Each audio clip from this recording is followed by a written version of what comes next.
다음 할 얘기는 이제 대하TI지. 이 대하TI. 이 대하TI 같은 경우에는 좀 안타깝지, 사실.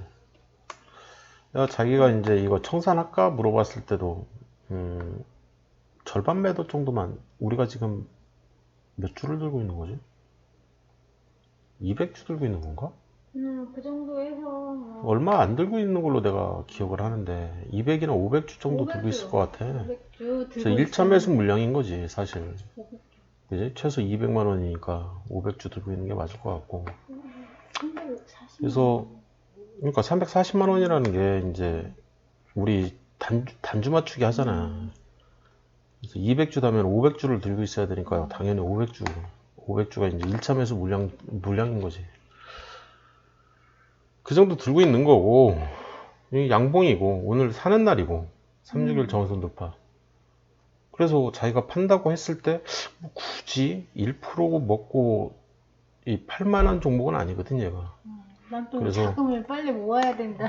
자금을 빨리 모아야 되는데, 그 당시에, 이 대하TI를 팔 당시에, 오늘 이제 1% 딱 왔어.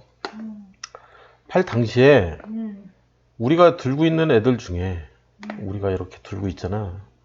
여기서부터 이만큼 들고 있는 애들 중에 물탈 종목이 안 보이는 거야. 왜냐하면 우리가 그 전에 TNL을 팔았어. 얘 전에. 예전에 이걸 팔았고, 그 다음에 인바디도 팔았고, 30일까지도 팔아가지고, 이 휴메딕스도 팔았었나? 안 판 상태인가? 하여튼, 돈이 꽤 있었어. 뭐, 1000만원 넘게 있었으니까. 어찌됐든. 그래서, 이제, 물탈 가능성, 우리가 이제, 물타기 하려고 했던 애들, 얼추 좀 타겠다. 이런 상태였거든. 그래서, 이 대하TI는 우리가 굳이 현금을 가지고 있는데, 그 상태에서 사라고 하는 신호인데, 인바디도 난 팔 때 되게 아깝긴 했거든. 내가 열받아서 팔라고는 했지만, TNL 때문에 이제 열받았던 거지. 그래서, 이 인바디 같은 경우에는 이제 안 날려도 됐는데 날린 거지. 어떻게 보면. 인바디도 오늘 사는 날이었거든. 인바디. 사는 날이잖아. 그지? 사라고 신호, 응? 갭상량봉 굉장히 강하게 나온. 내일도 이제 더 오를 가능성이 꽤 큰 그런 봉이야. 굉장히 괜찮은 봉이지. 근데 난 TN은 잘 지키고 있었는데 왜 나한테 오를 갔어? TNL? TNL은 우리가 이제 TNL이 이렇게 빵 떴을 때, 아침에 빵 떴을 때 이제 분봉으로 딱 보면 이 상태에서 우리가 현금이 빵원이었어. 이 상태에서 우리가 가진 현금이. 근데 물탈 애들이 막 보이는 거지. 물탈 애들이 막, 얘도 물타야 되고, 얘도 물타야 되고, 얘도 물타야 되고, 얘도 물타야 되고, 막 보이는 거야. 얘네들도 사서 이제 살려내야 되는데, 지금 이제 나는 이제 이 오늘 장을, 오늘 장이 이제 되게 좋았잖아? 오늘 장이 되게 좋았는데, 수술장이다. 지금 2달 동안 올라가지고 하락을 하다가 살짝 반등하는 거 아니야, 이거? 나는 이제 그렇게 생각을 하고 있는 거야, 지금. 반등했다가, 이렇게 반등했다가 다시 떨어지는 거 아니야? 그러면은, 뻐꾸기잖아. 완전 뻐꾸기잖아. 다행히 이제 예를 들어서 이제 반등이 아니라 다시 올라가는 이런 장이라면 이 이후에, 그러면 이제 오히려 우리 입장에서는 더 좋긴 하지. 그래도 팔긴 팔아야 되는 거지. 다른 종목들을 대응을 빨리 해야 되니까. 그래서 우리는 어떤 종목을 가지고 더 벌려고 하는 게 아니라 전체적으로 안정적으로 운용을 하고 싶은 거야, 자금을. 그래서 얘도 살리고 쟤도 살리고 쟤도 살리고 전체적으로 좀 살려야 되는 입장인 거지. 그래서 TNL 같은 경우에는 오늘 아침에 수익 구간이 왔을 때 일단 다만 50주라도 그러면 200만 원 정도가 만들어지니까 그 만들어진 200만 원 가지고 뭐 한샘을 사든 뭘 사든 오늘 막 뜬 애들이 있잖아. 이렇게 뜬 애들이 있으니까 얘네들을 빨리 사고 싶었던 거지. 얘네들 외에도 이제 내가 물려가지고 좀 짜증나는 이 NPC라든지 그 다음에 아침에 석경이 튀었나? 그건 내가 발견한 이건 자기가 발견한 거고. 뭐 하나가 더 있었잖아. 기억 안 나나? 이루다. 이루던가? 아니, 오늘 양봉이 워낙 많이 나와가지고 빨리 살려야 되는 입장이었어. 어찌됐든. 그래서 이 데아TI 같은 경우에는 그래서 결론적으로는 안 팔았다는 거지. 이게 이 물량 관리라는 게 쉽지가 않아. 이 물량 관리. 그러니까 여기에서 설명하고 있는 이쪽에서 물량 관리 여기서 시뮬레이션 막 돌리면서 막 설명을 하잖아. 내가 A부터 시작해서 T까지 들고 있다. 그랬을 때 어떤 거는 떨어지고 어떤 거는 올랐을 때 이 오르는 애들을 더 먹을 거냐 아니면 얘네들이 이제 사라는 시그널을 줬는데 걔네들을 어떻게 할 거냐 이런 거에 대한 고민을 계속 해야 되는 거거든. 우리는 예를 들어서 우리는 손절을 할 거야. 손절이 있어. 그러면 이제 얘네들을 막 날려버리면 되니까 상관이 없다고. 날리면서 이제 이쪽에다가 이제 불타기를 할 수도 있는 거고. 근데 우리 매매법은 그런 게 아니라고. 물론 이제 오늘 물타고 싶었던 애들 자금이 다 확보가 됐어. 근데 오늘만 물탈 게 아니고 내일도 물을 탈 수가 있는 거잖아. 맞아. 그래서 자금이 더 필요할 수도 있으니 그건 이제 내일 생각해야지. 탈 종목 있을 때 생각하는 거야. 근데 그러니까 지금은 일단 필요한 자금, 내가 지금 어떤 종목을 사야 돼. 그 정도 자금이 당장 필요해. 그럼 팔았겠지, 데아TI. 그러니까 예를 들어서 오늘 아침에 인바디를 그냥 날려버렸잖아. 그리고 TNL도 그냥 날려버렸잖아. 그 두 종목을 날렸던 가장 큰 이유 중에 하나가 사야 되는 종목들이 막 눈에 띄는 거야. 그러면 날려야 되는 거지. 이런 종목들. 그래서 여기까지 이제 얘기가 진행이 된 거지. 그래서 요 얘기를 하는 게 굉장히 이제 힘든 거지. 이쪽이. 그리고 더군다나 이제 이거는 자사령이나 마찬가지일 수도 있어. 사실 신규 매수는. 지금 같은 상황에서. 우리 지금 우리 현황을 이제 우리가 이쪽에다 이제 전체 공유를 해주잖아. 카페에다가. 그 정도 마이너스를 지금 우리가 이제 가지고 있기 때문에 하나라도 빨리빨리 털어야 되는 입장이라서 이 신규 매수는 욕심이지 욕심. 이거 왜 샀을까? 욕심. 실적이 워낙 좋기 때문에.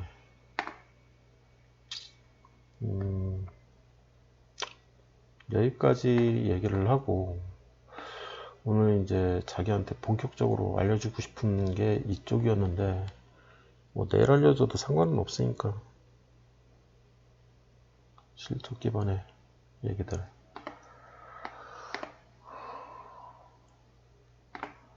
오늘은 이제 이론적인 거 요것만 조금 하고 이제 끝낼까? 왜 이런 일들을 벌였는지는 좀 이제 어느 정도 감은 잡았을 거고 내가 아침에 왜 화를 냈는지도 좀 이제 어느 정도 이해를 해줬으면 좋겠다라는 거지. 시총에 따른 종목 분류는 굉장히 쉽지, 그지? 얘는 굉장히 쉬워. 근데 회사마다 달라 이게 이 분류하는 기준이. 그래서 데아TI 종목을 보더라도 어떤 기업은 얘는 그냥 중형주라고 표현을 했잖아, 그지? 근데 내가 전일 시가총액 기준으로 4,845억이면 5천억이 안 되는 기업이잖아, 그지? 그럼 나는 중소형주로 분류를 한다고, 이 데아TI를. 그러니까 이 분류하는 기준 자체가 키움증권이 다르고 삼성증권하고 키움증권이 서로 다르다고. 그거를 이해할 수 있으면 돼. 그리고 내가 알려주는 거는 기준이 5천억이기 때문에 이 중형주가 되려면 그래서 5천억 이 5천억에서 1조까지 이 사이만 중형주라고 부르자. 이게 이제 정의인 거지, 정의. 그래서 이 정의가 왜 중요하냐? 그 밑에 보면 투자 금액 때문에 중요한 거지. 이런 종목은 이제 내가 1억까지 투자를 할 수가 있고 여기에 최종 물타기를 한다 그러면 어쩌면 2억 이상이 들어갈 수도 있는 상황이 벌어질 수도 있거든. 이해됐어? 얘 같은 경우에는 지금 대아티아이지 최대 5천만 원까지만 살려고 하는 거야. 얘를 진짜 많이 산다 그러면. 그래서 이런 룰을 내가 리스크 매니지먼트 쪽에 넣어놓은 거지. 우리만의 이제 룰인 거지. 그래서 저 룰을 최대한 지키려고 노력을 하는 거고. 그래서 KM 같은 종목도 보면 예를 들면 KM도 우리가 지금 한 2천만 원 정도 이제 들고 있잖아. 얘도 아닌가? 그 정도 들고 있는 걸로 기억을 하는데 거기서 이제 더 이상 안 사고 있는 가장 큰 이유 중에 하나가 그거라고. 얘가 지금 시총을 보면 KM의 시총은 1000억이란 말이야. 1000억. 그러면 우리 룰에 따라서 우리 룰이 1000억이면 2000억 미만의 회사잖아. 그지? 그럼 2천만 원까지만 얘를 이 돈을 내가 넣을 거야. 이 룰이 있는 거라고. KM. 그래서 그 정도만 딱 들어가 있는 거라고. 그래서 더 이상 안 넣을 거라고. KM. 이해됐어? 무슨 얘기인지? 그게 이제 연동이 그렇게 된다는 걸로 이해하고 있으면 되고. 이거는 이제 시총 얘기야, 시총. 그래서 삼성전자 같은 대형주. 이걸 손절을 하면 그건 말이 안 되는 거고. 응? 그리고 좀 전에 봤던 우리가 들고 있는 대형주들은 이 SK 바이오사이언스 같은 종목 이런 거를 손절한다? 그럼 말이 안 되는 거지. 사실 안 망한다는 거지 이 회사는. 감자를 통해서 이제 더 줄어들 수는 있어도 얘네들은 이제 비장의 무기 감자가 있는 거지. 근데 그런 주식을 손절하는 사람이 있을까? 뭐 삼성전자나 이런 거? SK 바이오사이언스? 뭐 룰이 그러면 손절을 하는 거지 그 사람들은. 룰에 따라서 이제 하는 거니까. 그러니까 청산 조건이라는 게 이제 청산에는 내가 이제 익절을 할 수도 있고 손절을 할 수도 있거든. 근데 손절 조건을 가지고 있는 사람들이 있어. 아무리 좋은 종목이라고 해도. 근데 나 같은 경우에는 아니 왜 이 좋은 종목을 왜 손절을 하지? 솔직히 KM 같은 종목도 이제 지금 수익성이 많이 떨어지나 본데 나 나중에 이제 보여주겠지만 그래도 나는 들고 있는데 그 다음 내가 이제 요 얘기는 이제 이해됐지 요거 그 다음에 이 실적 기준으로 종목 분류하는 거 요것도 이제 좀 많이 이해를 하지 그지? 그래서 얘 분류를 할 때도 보면 내가 적자냐 흑자냐 가장 큰 구분은 이거잖아 그지? 그래서 얘네들은 무조건 버리잖아 얘네들은 안 한다고 얘네들은 딱 보자마자 최대한 빨리 청산이지. 일단 내가 보유하고 있는 이 종목 중에 분기 적자라도 나면 최대한 빨리 청산인데 우리는 익절인 거지, 익절. 그지? 그래서 익절인데 1% 수익이라도 그냥 청산인 거지, 그냥 얘. 청산시켜버리지. 최대한 빨리 청산시키려고 하는 거지. 근데 막 너무 아까운 거지. 막 청산하면서도 어떤 종목들은 이거 분명히 이 흑자 전환할 텐데 우리가 그걸 알고 있는 상태면 청산하면서도 되게 아깝긴 하지. CJENM도 그랬고 신팍도 그랬고 되게 아까웠지. 그래도 우리는 그때는 이제 룰이 그랬기 때문에 한전산업, 금호건 그렇지. 한전산업도 그렇고 금호산업. 하여튼 그 다음에 이제 우리가 이제 대상 종목으로 삼고 있는 게 이 흑자 기업들인 거지. 이 흑자 기업들은 뭘 알아야 되냐면 흑자다 이것도 중요한데 분기가 15% 이상 딱 뜨는 게 있어. 그러니까 그 전에는 그냥 우량주였어. 그냥 흑자만 꾸준히 나는. 그러다가 어느 날 갑자기 분기 이 실적 발표를 했는데 성장주 실적 발표를 해버린 거지. 그러면 성장성이 생겼다는 표현을 써. 그때는 성장주라는 표현을 안 쓰고 한 번만 딱 띡 나면 그런 기업을 찾으려고 노력을 처음에는 하는 거지. 그 기업이 15% 이상 이 찍은 그 재료가 뭐냐, 그 아이템이 뭐냐, 뭘 팔아서 15% 이상을 찍었냐, 그 분석이 끝나면 이게 지속성이 있다. 그러면 성장주로 인정을 받는다고. 그게 무서운 거라고. 거기서부터가. 문제는 이거지. 이 물려있는 종목들. 얘네들은 그럼 왜 떨어지냐? 왜 떨어지냐? 얘네들은 성장성이 사라지면 성장주가 또는 우량주가 성장성을 이렇게 갑자기 딱 띡. 근데 이번 분기 끝. 그러면 이제 주지 않는 거지. 아니면 성장주였는데 이 30% 이상 꾸준히 계속 찍다가 어느 날 갑자기 이 15% 미만으로 찍어버리는 거지, 실적을. 그럼 우량주로 바뀐다고, 성장주가. 그러니까 초고속 성장주였는데 성장주로 바뀌거나 초고속 성장주였는데 우량주로 바뀌거나 그런 기업이 있는 거지. 우리는 앱코가가 이제 그런 기업이었던 거지.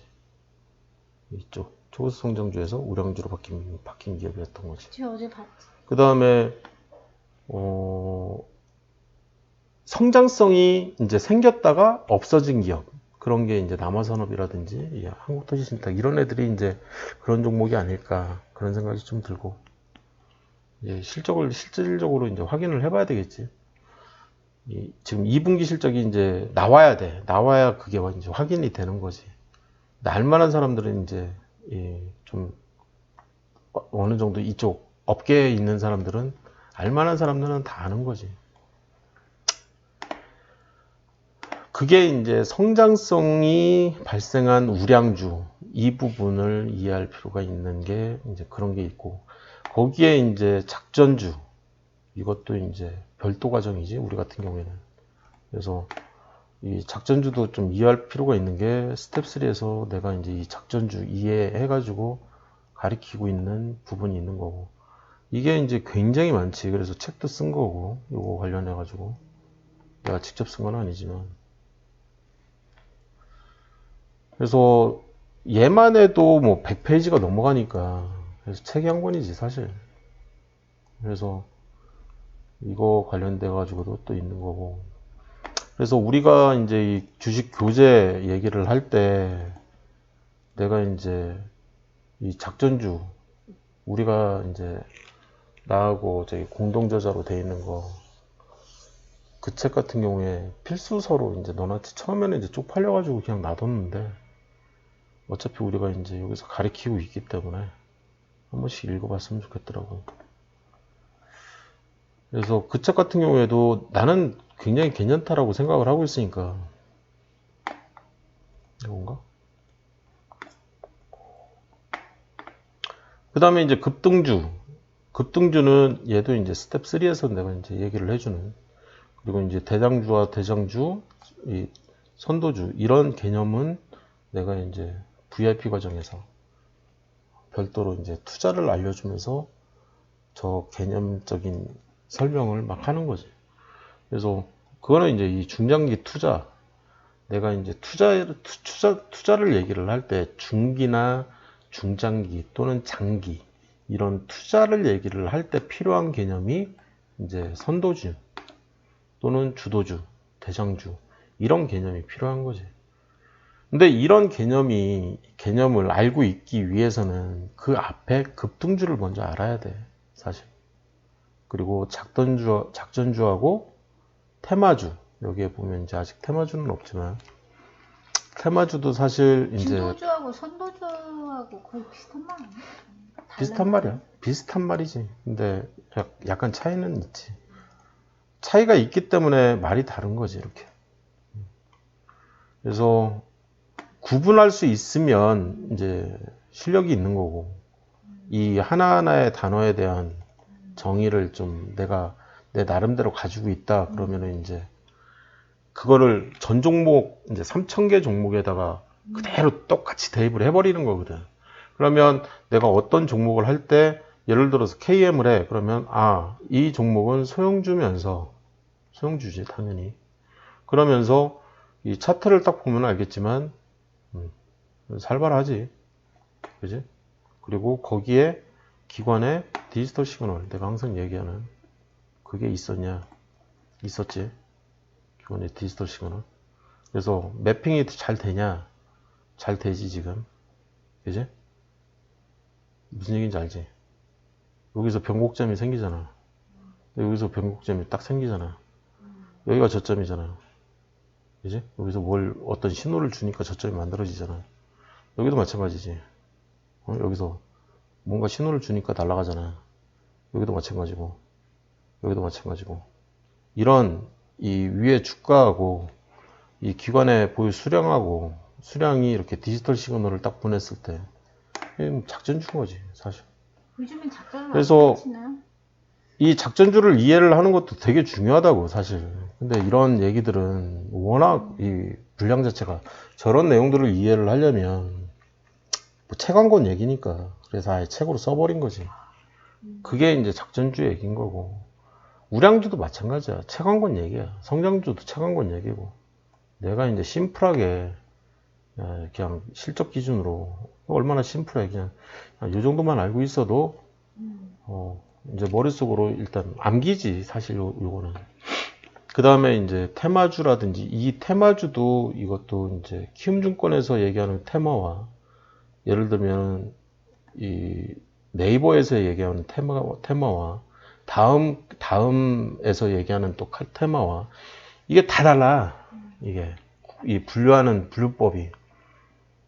그래서 그리고 이제 내가 얘기하는 테마도 또 약간 차이가 있는 거고 그거를 이해할 수 있으면 되는 거지. 그러니까 나만의 어떤 이 3,000개 종목을 내가 이 테마로 이렇게 막 나눌 수도 있어야 되는 거고 그러려면 이제 산업도 이해를 해야 되고 그 산업 속에서 이제 주도주와 대장주 이런 개념들이 튀어나오는 거라서 좀 알아야 되는 게 되게 많지, 이쪽은. 그래서 이쪽은 좀 시간이 굉장히 많이 걸려, 사실. 그리고 이런 개념적인 이해를 하는 것도 이건 지금 실적 기준으로 위에 거 3개, 매출액. 되게 심플하게 지금 나누는 거잖아, 내가. 여기서 보면은 우리가 재무치 맨날 보는데, 그냥 매출액, 영업이익, 당기순이익, 요거 3개만 가지고 얘기를 하는 거잖아, 사실. 그렇게 얘기를 하면 안 되거든, 원래는. PBR과 퍼, 그 다음에 유보율, 그 다음에 에비타, 그 다음에 영업이익 증가율, 막 이런 것들을 유보율과 뭐 유동비율, 부채비율, 막 이런 개념까지도 다 들어가는 거라서 초보자들이 이제 처음에 접근할 때는 쉽진 않지. 근데 제일 처음에 제일 크게 분류하는 그 개념이 이거거든. 이것만 정확하게 이해를 하고 있어도 내가 쫄리지가 않지. 이 주가가 떨어지면 떨어질수록 나는 나중에 더 때려 박아버리면 되니까. 어디서 나오는 자신감이야? 이 회사들이 안 망한다는 자신감이 있는 거지. 망하면 회사 찾아가야지. 소송도 걸어야 되는 거고. 돈을 찾을 가능성이 굉장히 크지. 우리는 유보율이나 이 회사에 돈 있는 걸 다 알고 있는 상태에서 이제 그게 뻥카면 깜빵 가겠지, 뭐, 그 사람이. 그런 내용들인 거지. 그래서 오늘은 이제 여기까지 얘기를 하고, 내일 우리가 들고 있는 종목 한 종목 한번 내가 스윙을 한다라는 생각을 하면 굳이 뭐 이런 실적은 언제 필요하냐 그러면은 이 종목들은 안 망해요. 이런 거 분석할 때 그 정도만 분석해도 충분하지. 근데 우리가 지금 하려고 했던 게 오늘도 내가 애들한테 쿠콘하고 이 SK 바이오사이언스 이 2종목을 좀 사주고 싶어 했잖아. 내일 되면은 이 3종목이 되는 거지. 이런 종목이면 사줄만 하거든. 이 정도의 실적이면. 그래서 이제 투자로 가져가도 될 만한 종목들이니까 그러면 내가 이제 실적을 봐야 되는 거지. 앞으로도 그리고 이제 뭐 가지고 돈을 버는 기업인지도 좀 더 디테일한 걸 봐야 되는 거고. 그래, 오늘은 여기까지만 하자고. 그래서 물려있는 종목 뭐 이런 거 기술적 분석은 뭐 지선 저항선 이런 이제 심리적 분석과 그런 얘기들은 뭐 지난 한 2주 계속 해왔으니까. 오케이? 뭐 할려? 아니, 최대한 빨리 할래? 아니, 지금 말- 몇 시야? 말만 해. 애들이 힘들어해. 오케이. 다른이가 지금. 여기까지만 하자고.